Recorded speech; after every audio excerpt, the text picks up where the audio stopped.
अस्सलाम वालेकुम aspirants, welcome to my YouTube channel. आज हम बात करेंगे अपनी पाकिस्तान अफेयर की जो सीरीज़ हमने स्टार्ट की थी, उसमें जो कॉन्स्टिट्यूशनल अमेंडमेंट्स हुई हैं 1973 कॉन्स्टिट्यूशन के अंदर, उनके बारे में आपको बताता चलूँ कि असिस्टेंट इलेक्शन कमिश्नर की स्क्रीनिंग टेस्ट की डेट आ चुकी है, जो कि 14 सितंबर की है, और एसपीएससी की जो स्क्रीनिंग है वो 7 सितंबर को है, एंड सीएसएस एमपीटी की जो स्क्रीनिंग होगी वो एक्सपेक्टेड इंशाल्लाह इन नवंबर में या अक्टूबर में होगी। सो ये सारी स्क्रीनिंग टेस्ट के अंदर कॉन्स्टिट्यूशनल अमेंडमेंट्स से बड़ा पोर्शन आता है, और बिलखुसूस असिस्टेंट इलेक्शन कमिश्नर की पोस्ट में तो उसके सिलेबस में ही बता दिया गया है कि कॉन्स्टिट्यूशन ऑफ पाकिस्तान से सवाल आएंगे। और अगर कॉन्स्टिट्यूशन ऑफ पाकिस्तान के सवाल आते हैं तो उसकी मेरी आप पिछली वीडियो 1973 कॉन्स्टिट्यूशन की कल वाली देख सकते हैं, इससे पहले जो आ चुकी है। और अगर अमेंडमेंट की बात की जाए तो आज वाली वीडियो के अंदर हम उनको डिटेल में कवर करेंगे कि टोटल कितनी अमेंडमेंट्स हुई हैं 73 के कॉन्स्टिट्यूशन के अंदर, और उनका वो कब हुई थी, उनकी डेट पूछी जाती है, और कौन से साल में हुई थी ये भी पूछा जाता है, और किस बारे में हुई थी उस हिसाब से। तो लेट्स स्टार्ट। तो टोटल आपको बताता चलूँ कि इसके अंदर 26 अमेंडमेंट्स हो चुकी हैं सो फार 2025 तक अगर बात की जाए तो स्टार्ट करते हैं। जो फर्स्ट अमेंडमेंट हुई थी वो 4 मई 1974 को हुई थी। ये भुट्टो साहब की एरा में हुई थी, और इसकी ये पहली अमेंडमेंट थी, और ये बताती है पाकिस्तान की बाउंड्रीज़ के बारे में। और इसमें से ये पहली अमेंडमेंट थी जिसमें ईस्ट पाकिस्तान को भी निकाल दिया गया था पाकिस्तान के कॉन्स्टिट्यूशन से, क्योंकि तब तक बांग्लादेश बन चुका था। तो ये सवाल पूछा जाता है कि वो कौन सी अमेंडमेंट है जिसमें से ईस्ट पाकिस्तान को एक्सक्लूड किया गया था। वो फर्स्ट अमेंडमेंट है। सेकेंड अमेंडमेंट 17 सितंबर 1974 को, इसमें ये बड़ी इंपॉर्टेंट अमेंडमेंट है कि इसके अंदर डेफिनेशन बताई गई थी कि मुसलमान आखिर है कौन, और इसी कॉन्स्टिट्यूशन के अंदर बता दिया गया था कि जो अहमदिये हैं उनको as a non Muslim declare किया गया था। ये सेकंड अमेंडमेंट हुई थी, ये भी भुट्टो साहब के दौर में हुई थी। उसके बाद थर्ड अमेंडमेंट आई 18 फरवरी 1975 को। इसके अंदर बताया गया कि भाई जो डिटेंशन पीरियड होता है, अगर किसी भी क्रिमिनल को पकड़ा जाता है तो उसको जो पुलिस जो है डिटेन करती है, अपने पास रखती है, वो 1 से बढ़ाकर 3 माह तक कर दी गई थी। और फोर्थ अमेंडमेंट आई इसी से रिलेटेड कि भाई थोड़ी इसी से रिलेटेड है कि फोर्थ अमेंडमेंट 1975 को आई, जिसमें एलोकेटेड की गई माइनॉरिटी सीट्स और कोर्ट के जो पावर्स हैं कि वो प्रिवेंशन मतलब जो बेल ग्रांट करती है कि इसी पीरियड के अंदर कि अगर पुलिस ने किसी क्रिमिनल को पकड़ा है 1 से 3 माह के लिए डिटेंशन पे है, तो उसके दरमियान पहले ये होता था कि पुलिस क्रिमिनल जाके कोर्ट से बेल ग्रांट करा लेता था, वो चला जाता था। तो ये अमेंडमेंट करके ये रोक दिया गया कोर्ट को कि आप ड्यूरिंग डिटेंशन किसी क्रिमिनल को आप जो है बेल ग्रांट नहीं कर सकते, ये भी हुई थी। और फोर्थ अमेंडमेंट में माइनॉरिटी सीट्स भी ऐड कर दी गई थी नेशनल असेंबली के अंदर। उसके बाद फिफ्थ अमेंडमेंट आती है। फिफ्थ अमेंडमेंट बेसिकली बात करती है हाई कोर्ट के पावर्स को रिस्ट्रिक्ट करने के लिए, मतलब कम करने के लिए, फंडामेंटल राइट्स की जो उसको लिमिट करने के लिए, और सेल्स टैक्स और इंपोर्ट टैक्स इम्पोज करने के लिए की गई थी। सिक्स्थ अमेंडमेंट की गई थी, अगेन ये भी कोर्ट से रिलेटेड, जुडिशरी से रिलेटेड है, कि इसके अंदर जजेस की जो रिटायरमेंट की एज थी वो 65 कर दी गई थी। इससे पहले क्या थी, और हाई कोर्ट की जो जजेस की रिटायरमेंट की एज थी वो 62 की गई। इससे पहले वो 60 साल जो एक नॉर्मल होती है रिटायरमेंट की एज। तो आपको ये पता होना चाहिए, ये एसपीएससी और एफपीएससी वाले अक्सर पूछते हैं कि सुप्रीम कोर्ट के जजेस की रिटायरमेंट एज कौन सी है, और हाई कोर्ट की, और ये कौन सी अमेंडमेंट में हुई थी। ये सिक्स्थ अमेंडमेंट में हुई थी। वो कब हुई थी? 1976 के अंदर। Seventh amendment, again seventh amendment empower करती है प्राइम मिनिस्टर को कि वो अपने लिए वोट ऑफ कॉन्फिडेंस ले या कोई रेफरेंडम भी करा सके। इसका पावर एक्सरसाइज किया था इमरान खान ने 2018 में, अगर आपको याद हो तो उसने वोट ऑफ कॉन्फिडेंस लिया था अपने लिए वहाँ नेशनल असेंबली के अंदर। तो ये आप देख सकते हैं। एट्थ अमेंडमेंट, ये कहती है कि इसने शिफ्ट कर दिया था। बेसिकली ये एरा 8th अमेंडमेंट तब आ जाती है जब ज़ियाउल हक आ चुका है, मार्शल लॉ मुल्क के अंदर लग चुकी है, तो इसने एक अमेंडमेंट की जिसके वजह से मुल्क जो है हमारा पार्लियामेंट्री सिस्टम से सेमी प्रेसिडेंशियल सिस्टम में कन्वर्ट हो गया, और इसने पावर्स दे दिए प्रेसिडेंट को कि वो नेशनल असेंबली कभी भी डिज़ोल्व कर सकता है। 9th अमेंडमेंट अल्दो ये पास नहीं हुई, मगर इसका जिक्र करना भी ज़रूरी है कि ये अमेंडमेंट बेसिकली प्रपोज़ की गई थी कि शरिया लॉ को supreme law of the land का करार दर्जा दिया जाए, कि हमारे मुल्क के अंदर सबसे बड़ा जो लॉ है वो शरिया का है, ठीक है। मगर इसको नेशनल असेंबली में पास नहीं किया था, ये भी ज़िया के दौर की है। उसके बाद 10th अमेंडमेंट आई 1987 के अंदर। इसने बेसिकली पार्लियामेंट्री सेशंस जो नेशनल असेंबली के होते हैं कि एक सेशन बुलाया जाता है किसी भी इशू के, तो दूसरा सेशन एक सर्टेन पीरियड ऑफ टाइम के बाद बुलाया जाता है। तो इसके अंदर ये कर दिया गया कि 130 दिन से ज़्यादा जो है टाइम ना लगे दूसरे सेशन के अंदर, तो इससे कम पीरियड के अंदर हमें दूसरा सेशन बुलाना पड़ता है नेशनल असेंबली का। तो ये 10th अमेंडमेंट ये बेसिकली पार्लियामेंट्री सेशंस के बारे में है। 11th अमेंडमेंट आई जो बाद में विथड्रॉन करा दी गई। ये बेसिकली प्रोपोज़ की गई थी कि आप रिस्टोर कर दें रिज़र्व सीट्स जो हैं वुमन की असेंबलीज़ के अंदर। ये बिल फिर विथड्रॉ कर दिया गया था।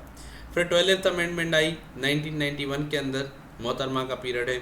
इसके अंदर स्पीडी ट्रायल कोर्ट्स, जो ऐसी कोर्ट्स बनाई जाएँ जो 3 साल के अंदर ही अंदर रिज़ल्ट दे दें किसी केस के बारे में। पहले तो ये होता था कि कोर्ट्स के सालों साल केसेस चलते हैं, ऐसे कोई नहीं थे। तो ये अमेंडमेंट करके ऐसी कोर्ट्स बनाई दी गई जिसके अंदर 3 साल के अंदर जवाब आ जाए या कोई केस सॉल्व कर दिया जाए।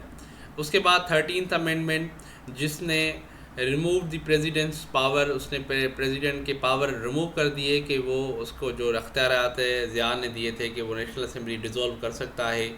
और इसी अमेंडमेंट की वजह से पार्लियामेंट्री गवर्नेंस में स्टेबिलिटी आई, क्राइसिस पॉलिटिकल कुछ कम हुए। उसके बाद 14th अमेंडमेंट आती है कि जिसने ये अलाउ किया कि किसी भी पार्लियामेंट के मेंबर को डिफेक्शन के ग्राउंड के ऊपर डिसमिस कर दिया जाए। अब डिफेक्शन क्या होता है कि जब भी कोई पॉलिटिकल पार्टी का मेंबर हो वो अपनी पार्टी को धोखा देता है या छोड़ता है, बिलखुसूस जब किसी ऐसे होता है ना, अभी जैसे इमरान खान का वोट ऑफ नो कॉन्फिडेंस आया तो काफ़ी इल्ज़ामात लगे कि उन्होंने उनके जो पार्टी के लोग थे उन्हीं के ख़िलाफ़ उन्होंने वोट दिया था। तो इसी वजह से उनको डिफेक्शन की बुनियाद के ऊपर पीटीआई ने डिस्क्वालीफाई करा दिया इलेक्शन कमीशन के साथ। तो ये एक 14th अमेंडमेंट एक रूल है जो 1997 में आया था। आपको पता होगा ये एरा वो है जब हमारी जो प्राइम मिनिस्टर की जो कुर्सी थी वो एक म्यूज़िकल चेयर बनी हुई थी, कभी मोहतरमा तो कभी नवाज शरीफ बैठते थे इसके ऊपर।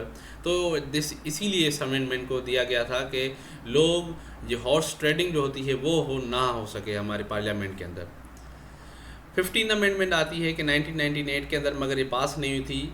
ये भी शरिया लॉ को सुप्रीम लॉ बनाने के लिए की गई थी, मगर ये इसको पास नहीं किया गया। 16th अमेंडमेंट 1999 के अंदर, ये बड़ी इंपॉर्टेंट है कि इसने जो कोटा सिस्टम है, जैसे सिंध के अंदर रूरल अर्बन का कोटा है, इसको 20 साल से बढ़ाकर 40 साल का टेन्योर दे दिया गया कि 40 साल तक ये कोटा सिस्टम पाकिस्तान के अंदर चलता रहेगा। उसके बाद 17th अमेंडमेंट, मुशर्रफ का दौर आ गया, उसने इमरजेंसी लगा दी। उसने अगेन प्रेसिडेंसी पावर के अंदर थोड़ी चेंजिंग कर दी। रिज़र्व्स जो 13 अमेंड के जो इसने पावर दिए थे प्रेसिडेंट को कि वो डिज़ोल्व कर सके किसको, नेशनल असेंबली के को किसी भी टाइम, तो ये मुशर्रफ ने ये 17th अमेंडमेंट लाकर फिर अगेन अपने पावर रिज्यूम कर लिए ताकि वो एक सोल पावर बन जाए पार्लियामेंट को कू करने के लिए।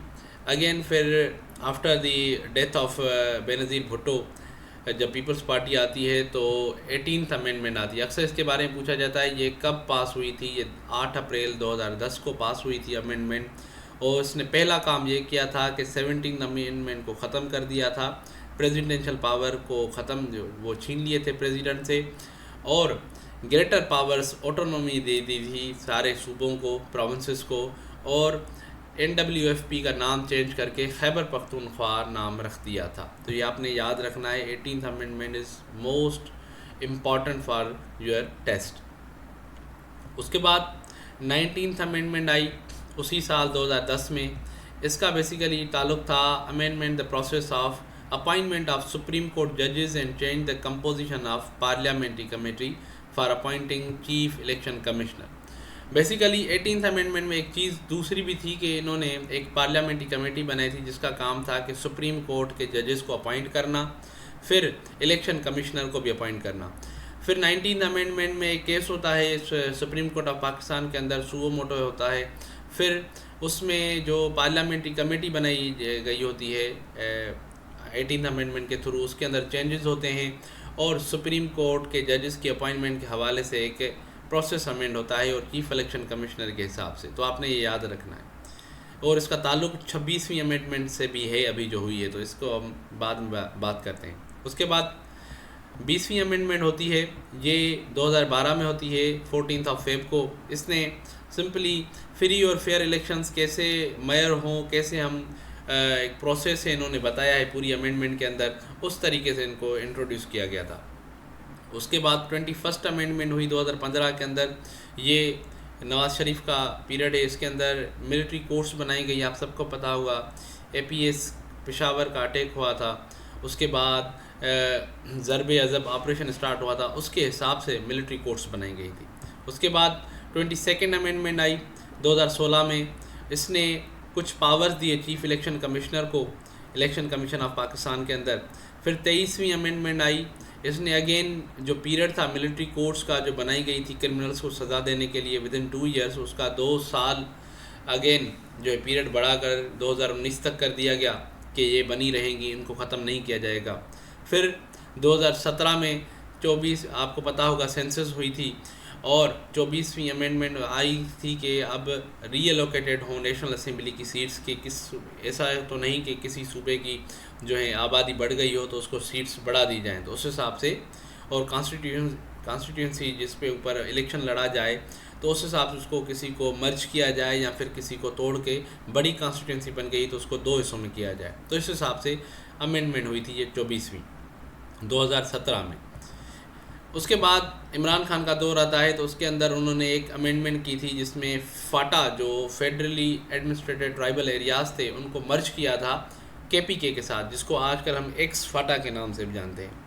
रिसेंटली जो फ्लड्स आई हैं वहाँ पर एक्स फाटा रीजन के अंदर भी आई हैं, ठीक है जी। उसके बाद मोस्ट कंट्रोवर्शियल और मोस्ट पावरफुल जिसने पार्लियामेंट को, हमारे नेशनल असेंबली को सुप्रीम बना दिया, ये है 26th अमेंडमेंट।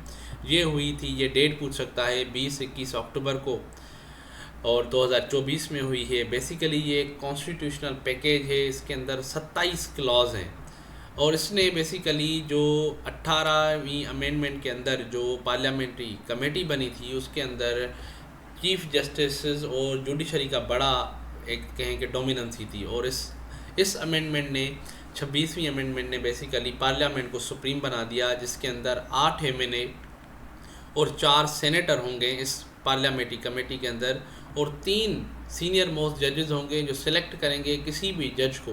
पहले तो ये होता था कि कोई भी सीनियर चीफ जस्टिस बन जाता था, अब ऐसा नहीं होता कि ये कमेटी डिसाइड करेगी कि कौन सा जज उसकी जो प्रोफाइल एवोल्यूशन है उसके बुनियाद के ऊपर उसको सिलेक्ट किया जाएगा as a chief justice of Pakistan.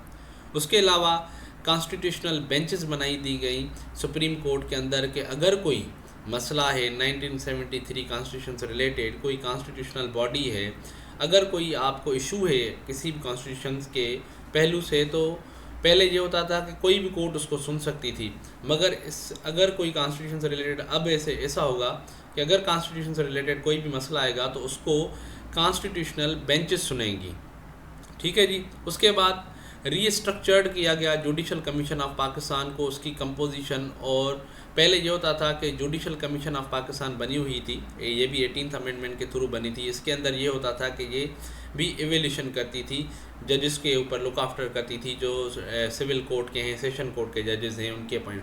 अब इसमें किसी भी सिविलियन पॉलिटिकल मेंबर का कोई रोल नहीं होता था। अब इस 26वीं अमेंडमेंट के बाद इसमें पॉलिटिकल मेंबर्स भी ऐड कर दिए गए हैं जो एवेल्यूएट करेंगे जजेस की परफॉर्मेंस को, और उसकी बुनियाद के ऊपर उनका प्रमोशन और डिमोशन होगा।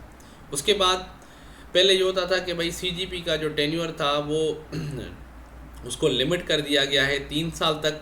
3 साल तक जो भी चीफ जस्टिस ऑफ पाकिस्तान बनेगा वो 3 साल के लिए होता है। वैसे तो ये होता था कि जब तक वो रिटायर नहीं होता अगर लेट सपोज़ मैं 59 ईयर्स की एज में चीफ जस्टिस ऑफ पाकिस्तान बना हूँ, तो वो 1 साल के बाद जैसे ही 65 साल का हो जाऊँगा मैं, या मैं 6 साल बचे हैं मेरे पास रिटायरमेंट की एज तक पहुँचने के लिए, तो मैं 6 साल ही रहूँगा। अब ऐसे नहीं है, कोई भी बंदा बन सकता है चीफ जस्टिस ऑफ पाकिस्तान, और फिर अगर वो बनेगा तो सिर्फ 3 साल तक के लिए ही बनेगा, इससे ज़्यादा नहीं बनेगा।